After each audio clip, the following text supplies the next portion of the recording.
What up? What up? What up? It is the last 5 game slate for probably some time, at least when it comes to the LPL, LCK, maybe 2 months or something roundabout there. We will have, of course, the MSI, and we'll have EU Masters, but it'll be quite some time before we get some good best of 3 action. So we had to do a show. It was a rather interesting slate yesterday, how that all played out. Bro coming up with a major win, but not necessarily being optimal. It's okay. It is what it is. But, joining me, thinking that the season was only 16 games. We got 16-0 moves. He meant to put 18-0, but this guy wouldn't even go at it, It's the LPL 16-0, baby. We're good. We're 16-0 in LPL. 16 weeks of enjoyment. Something like that, right? And joining us for the first time, you guys know him from the esports department Discord. If you watch the show, but he's part of SaberSim. He does a lot of probabilities, EV, statistical analysis, running simulations. We've got Will. Welcome to the show, Will. How's it going? It's going good. It's going good. You were on quite the heater leading up until a couple days ago, and not, I wouldn't say unprecedented, but some really, really nice results for you. Yeah, and then you had Javi on the Cove, and then my streak was ruined. Yeah, well, look, we're starting a new streak today. Okay. I need a streak because, man, this week has been incredibly bad, and it's just little piece by little piece, and by little piece I mean the entire slate. I cashed nothing. But all right, so getting into this, fair warning to anybody that's watching, I did not prepare any projections. It's the last slate. I didn't even look at it. I was a little hungover. I slept till 3. It was what it was, and it is what it is. But we do have some interesting things going on in this slate, and it actually starts a little bit earlier. So we start in the LCK, where we have the Guangdong Freaks playing Sandbox Gaming in a matchup that's set up for KDF to absolutely crush. They have been dominant against bad teams. They have been bad against good teams. Sandbox is not a good team. Moose, what do you think about this one here? I love it. And tonight I think is a great spot for that LCK opti to come in with one of these teams. Playing on the LCK slate tonight. I think the LPL tonight is kind of stacked when it comes to ownership. So I could really see some Keen, some Elam, some obviously some Mr. Teddy, and dude, even the KDF team slot is totally in play for me. I think Fate will probably be the most underowned one because of his past 2 performances, but I still KDF still performed really well against HLE, even in a really weird 10-4 loss and then weird 15 kill win. They have good KP. They play well. I gotta say I don't mind KDF tonight at all, and I think this is a nice game for them to kind of round out the season. Yeah, I think the challenge that you run into in this game is KDF has been priced up. They've had enough good performances where their averages are at a point where you do have to kind of get creative. Olim being the one that's just abnormally underpriced in terms of relative value to the rest of the team. And he's not necessarily a target that you ever really pinpoint. But if you're wanting to play them with other favorites, a Lin captain is what pops up quite a bit. Will, I mean, what do the simulations say about this game? I know that I always joke about LCK is never optimal, but that it's also for a reason. I do not like LCK games. I think I'm very light on this game just in general. The team spot of Guangdong is pretty good, but they're more expensive than T1 and Bilibili, and they project for less. So I guess I'm not really seeing the play with them. If you want to play an LCK team slot, why wouldn't you play T1 at a cheaper salary? Yeah, I mean, let's take a look at something. When it comes to Sandbox, I mean, they only give. I think the thought is that it's not a huge leap for Guangdong to have a just shattering performance. But it's also not a huge leap to believe that they win this, 15 or 14 to 3, and these are quick games, and maybe even the team slot doesn't get there for that reason.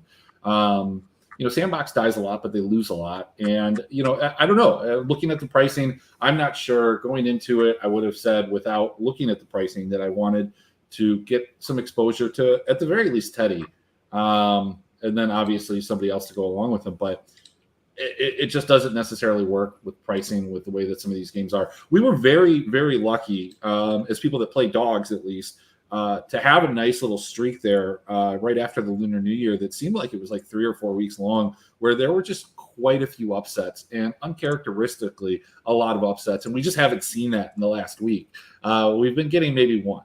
And we've had several slates where all of the favorites won. And that's never fun or good for anybody because the way that you have to construct your lineups are a little bit different in those situations. This next game, though, at 3 a.m., we've got Billy versus LGD. This game should, in my mind, be the highest owned. People are going to want to play BLG, and rightfully so. They're playing LGD. This is a game that, like I said, I didn't do projections, but I'd venture to guess this would be my highest projected total. Will, what do you think about this game? Yeah, I mean, I'm all over Billy. They're like, I think, my third or fourth highest stack, just because you can play 3 of them as like maybe even a small stack if you wanted to play LCK, and they're gonna score like crazy because they're a bloody team in the bloodier league. Yeah, and what is their situation at this point? I think that are they locked into playoffs? They are. So they're locked into playoffs at this point. A win here, I don't think it changes anything actually for them. So their spot, so if they lose 2, yeah, okay. So I do think that they're locked where they are with RA losing yesterday. They're going to score a lot of points. LGD gives up a lot of points. We saw it the other night. They just gave up just a metric fuck ton of kills. Do you think, Moose, that the reinsertion of Doggo into the lineup is going to have people scared to play Doggo? And do you think people will be not hip to that and they'll play a little bit of Uzi? I don't know. I was in a winner take all today where somebody played Sven. it's fucking week 7, and we got guys playing Sven still. Yeah, man, the thing about BLG is that they're just not a clean team, and that heavily reflects in Doggo's percentage of being held in the lineup before they bring out Master Uzi again. But in this case, this does round out their season. I don't exactly know what the playoff implications are, if they can move up a spot or whatnot. But if you look at every single BLG game that has been played, since February 19th, almost a month. The month. It's BLG 2-1, BLG 2-1, or BLG lose 2-1. It seems like BLG are just giving up a map everywhere. And so for me, I love both sides of this. Obviously for the juice, and I have to hedge with LGD like usual because I always play cash. I always play cash against LGD. I always stack against LGD, so I will have some LGD on the opposite end. And this is man, it just feels like that Invictus Gaming moment where BLG probably has a bad game. They lose to LGD. They bring in Uzi, and Uzi does his thing, and they win a game. And oh man, Uzi's back! Oh, here we go. He's gonna finish off the season with the W. And then last game is just a 60 kill shit fest. So I mean I would love to see that, but it just feels like I'm personally trying to keep away from Doggo, and with some great options tonight, like Teddy and Guma, I'm perfectly fine with not playing him. But given the fact that Teddy and Guma are on the slate, they are going to give you 90 to 100 if they win with how much they're involved with their team. And so I feel like Doggo will go under own tonight. Yeah, and who always goes under owned in the for BLG is Fofo. And if BLG does well, usually he does well as well. I love Fofo tonight. Fofo's a good play tonight. And I don't know. It's just like BLG themselves have the ability to be bloody. They've had plenty of games that were slate breaking, but they also that doesn't seem to be like what their identity is, what they want to do. Against a team like LGD, it's kind of strange because LGD is a sloppy team, but they're very aggressive, and I can see BLG messing up at some of these objectives, not being on the same page, and as such, LGD comes in and upsets them. So it does give me some fear in playing BLG, but at the same time, look, they're the largest favorite on the slate. I think you have to play them in cash. I mean, just the other day, I was like thinking to myself, why don't I just play teams against LGD, and just not even think about it? And then all of a sudden, I get this situation, and I'm thinking about it. So, tomorrow we'll know which way that went correctly. Hopping over the LPL game and getting to the other LCK game. We've got T1 going for greatness, looking to be undefeated, playing a DRX team that has looked better, has taken some games off of top teams. Is this a spot where you want to play T1? How popular is T1 going to be? And, how do you handle this situation, Moose? They're priced way down. Yeah, they're priced really attractively in a great letdown spot. Honestly, I think Will is probably on the same page with me here on this one, but I feel like T1 is taking this game. This is probably the most serious game of most of these kids' lives so far. Aside from Faker, who's going to give you 60, everybody else is playing for an undefeated season. And this is going to go one of two ways. They're either going to choke or they're going to hit it. And if they're hitting it, I think we're going to see low totals. I really don't think we're going to see high totals. I think we're going to see really, really, really, it's one of those things where you're playing on a professional level to a degree where you are taking everything tit by tat type of deal. Mm-hmm. And I feel like this is going to be a spot where T1's not going to take a lot of risks. They're not going to be running around the map with Kyria and doing crazy stuff. They're just going to be doing what they're good at and playing the map how they like to play it. And, I would not be surprised to see some 11-4 score lines here, because I just feel like T1 wants to close this out and get that bug out of their head of going undefeated and move on to the playoffs. It's a big game, and I think, like I said, I think that LCK and everybody wants them to win. But if DRX has their full lineup, they're going to play to win as well. DRX, on the other hand, pretty much have nothing to play for, I don't think. I think they split with Damwon for the season, so they will keep their spot even if they lose. And so I think this is probably a great spot to fade T1 aside from the T slot, but I just don't see this game getting bloody for them. And I think if DRX wins, it'll be a big upset. And T1 do give up a lot in losses when they do lose maps, like we saw with the sandbox loss. And I think that's the reason why we saw the sandbox loss is because of the jitters that I'm talking about. So the question is, do they give up a map here? I think almost surely. We'll see them mess up or almost throw like they've done a few times in a game. Okay.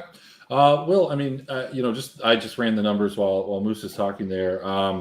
This DRX team has the lowest deaths per loss since February 12th, the Lunar New Year.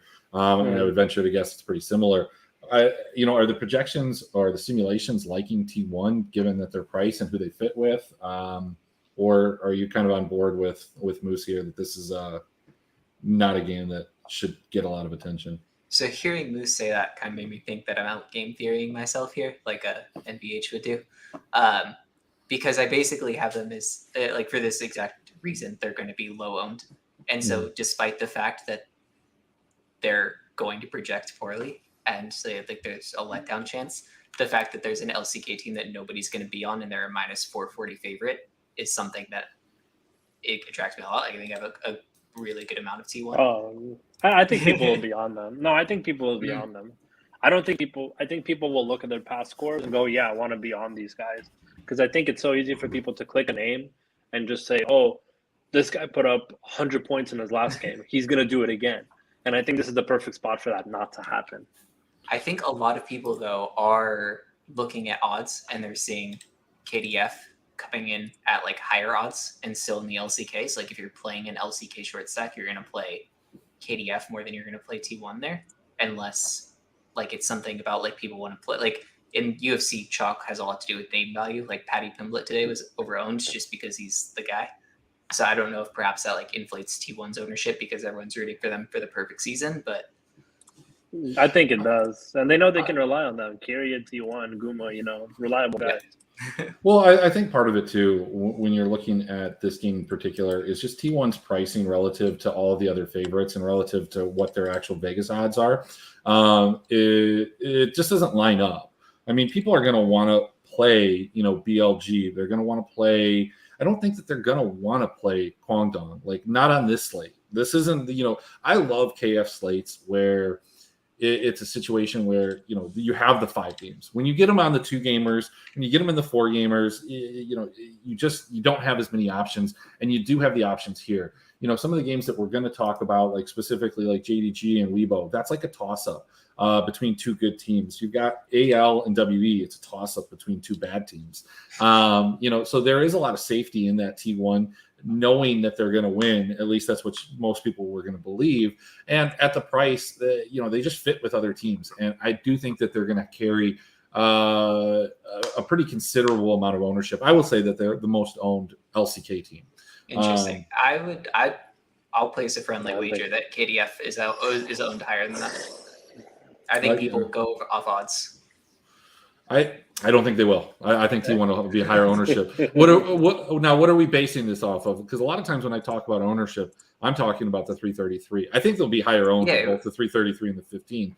I think if we want to do the 333 and say maybe like the ADC, the top, and the team, like the average of those 3, that's like a goodish spread of what the ownership would be. Yeah, we can do that. ADC, top, team. Yeah, sure. And we'll just add them up, divide by 3, whichever is higher.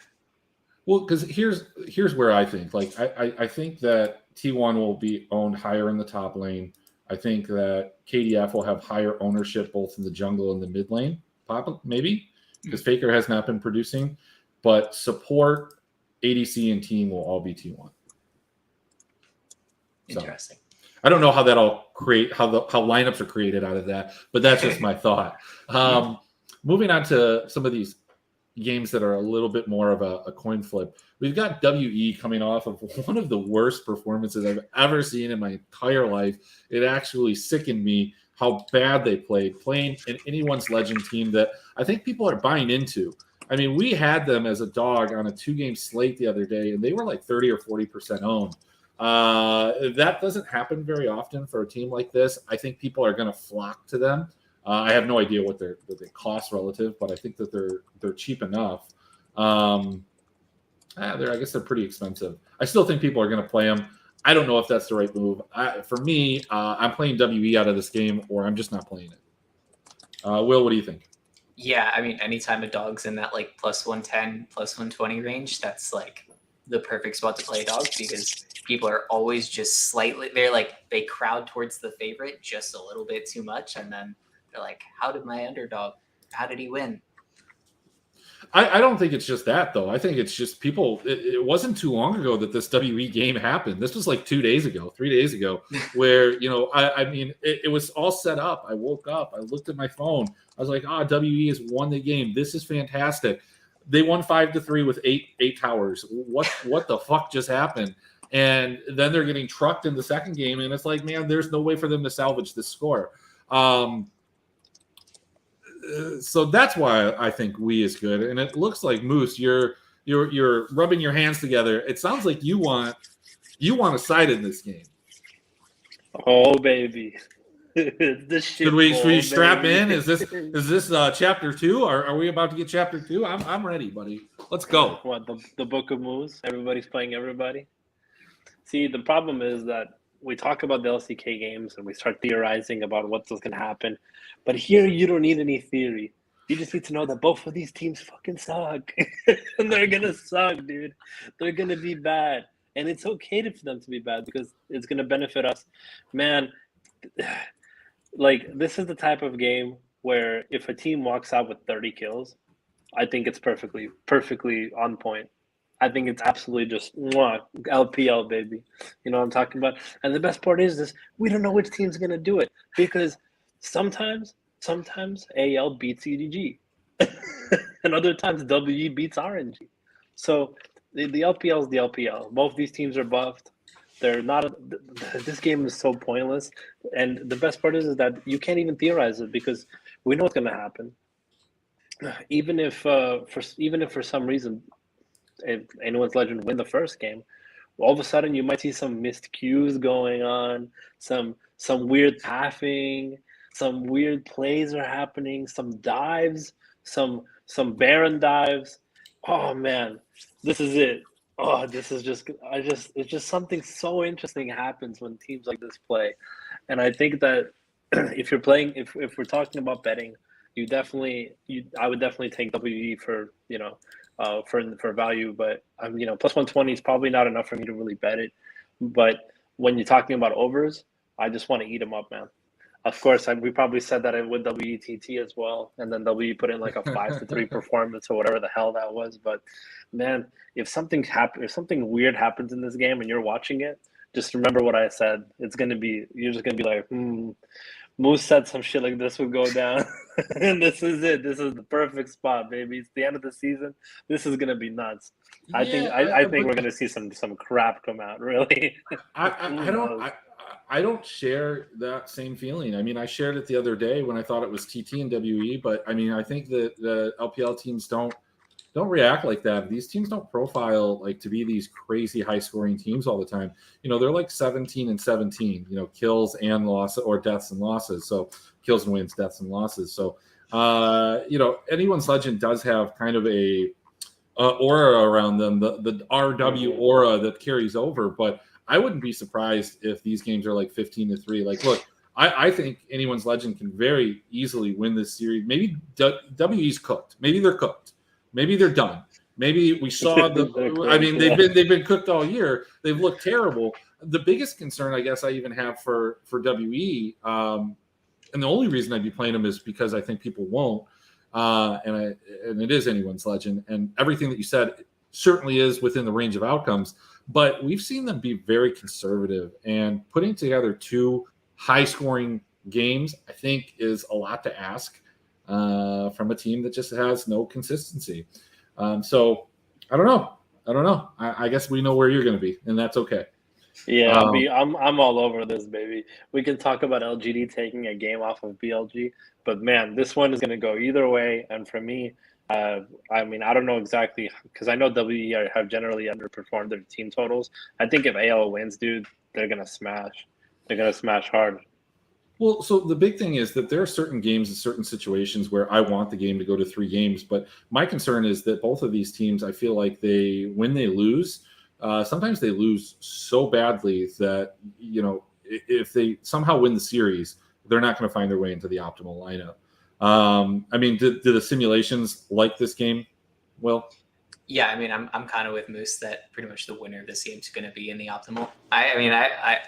To be like completely transparent, I only have like 60% of the game, but like, yeah, it's like a 50-50 with two teams that suck, which means they're just going to int into each other, and you get 30 kill fiestas. That's what we said about TT and WE. That's my hesitation here. Going back to like one sample.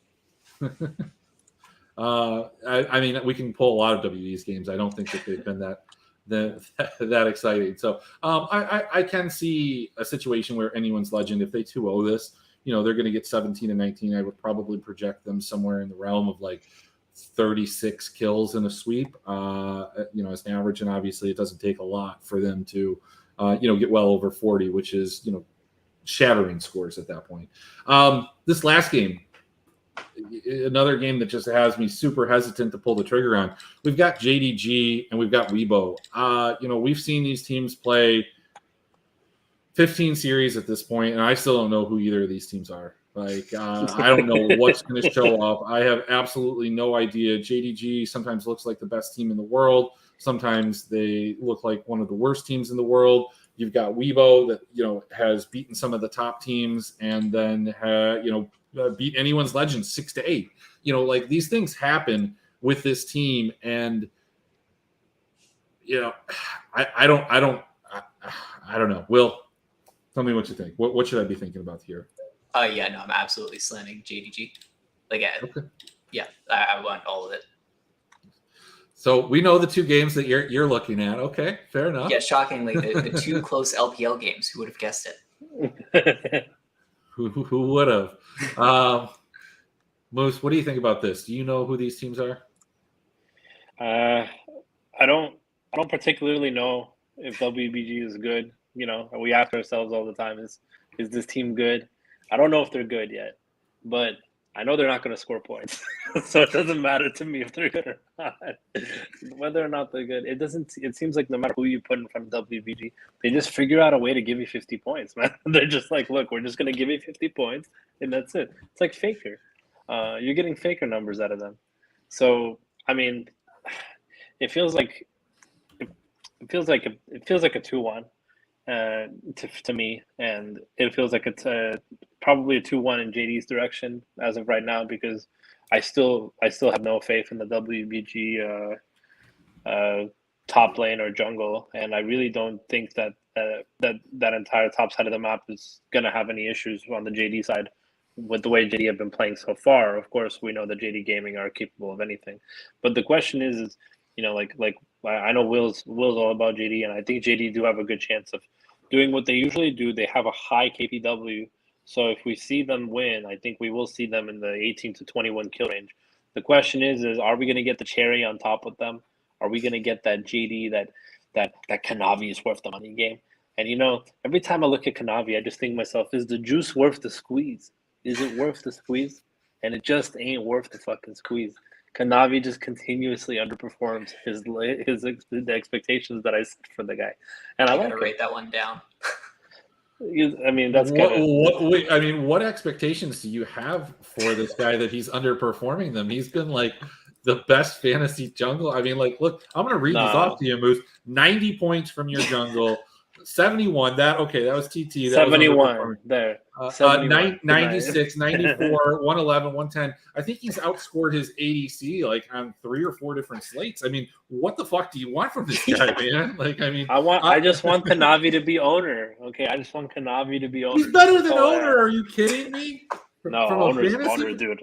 Oh, owner is like the. Why don't you run a Kanavi owner game? Like, just run that. I will. Perfect. Let me run that. I think that actually no, dude. Owner's been the highest performing jungle in the season. No, he hasn't. The only reason his average score is probably higher is because they haven't lost the game, and they factor in the losing. 80-point boner, baby.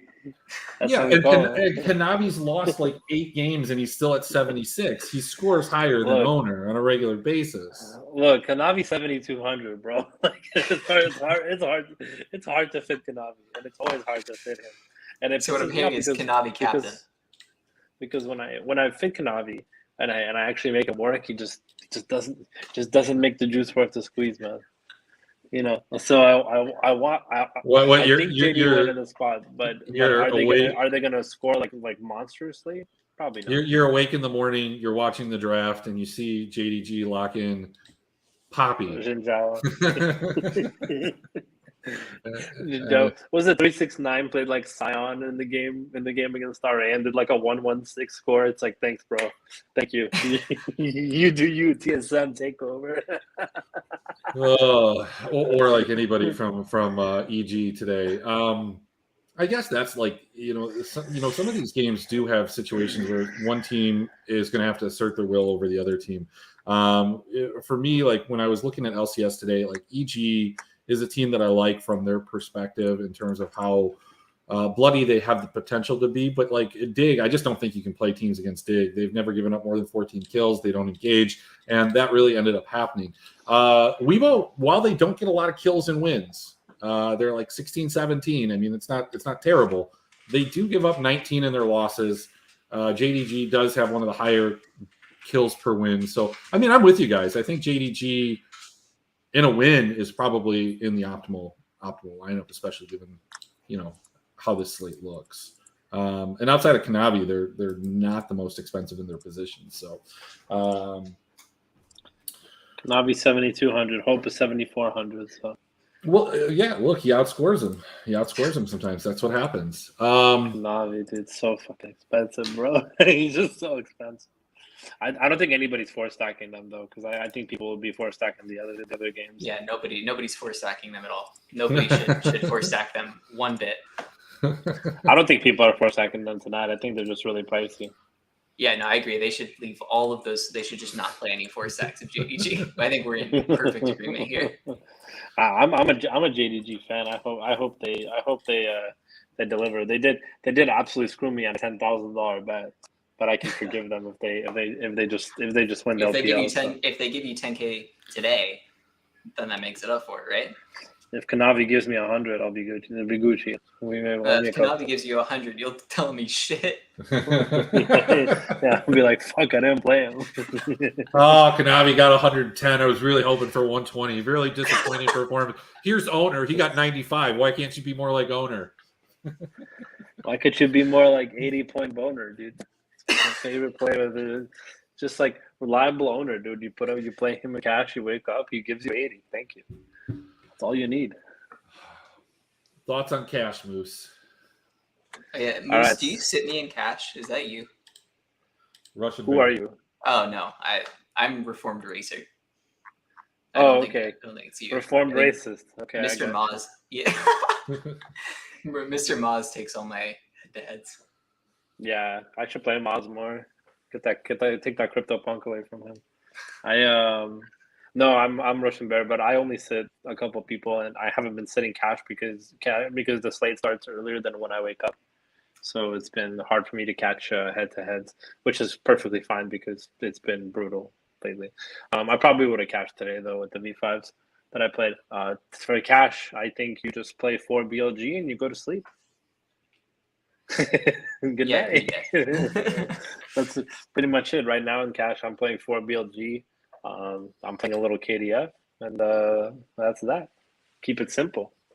What you got on the screen for us, Emmerich? What's that? You got something on the screen for us? You gotta give us the Fantasy Labs. No, I don't. I told you I didn't have any. I didn't do any projections. I've said it several times. He don't got anything. I did nothing. Bro, I didn't get out of slate. bed. Like I got out of bed. I just took a shower like 20 minutes ago. I know. It's the last. You just gotta go in kind of blind. The first slate you go in blind, you have no actionable data that you can. I know people like to pull from last year, but none of that makes any sense to me. So this is we're kind of just freeballing it here. I'm not playing cash from a GPP perspective.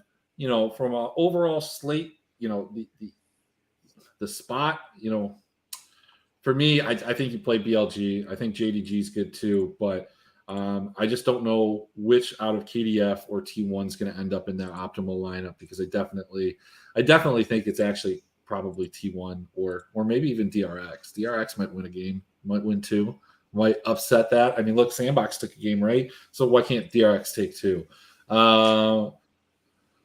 Moose, final thoughts on the slate. Here we go, the Book of Moose, baby. We'll do Book of Will today, though. He'll be the last one. Yeah, juice it up. RIP Moose LCS cash. Yeah, my LCS cash was within 9 minutes. Was within 8 minutes when I was asking Emmerich whether or not Core JJ was starting. So that's how my cash went.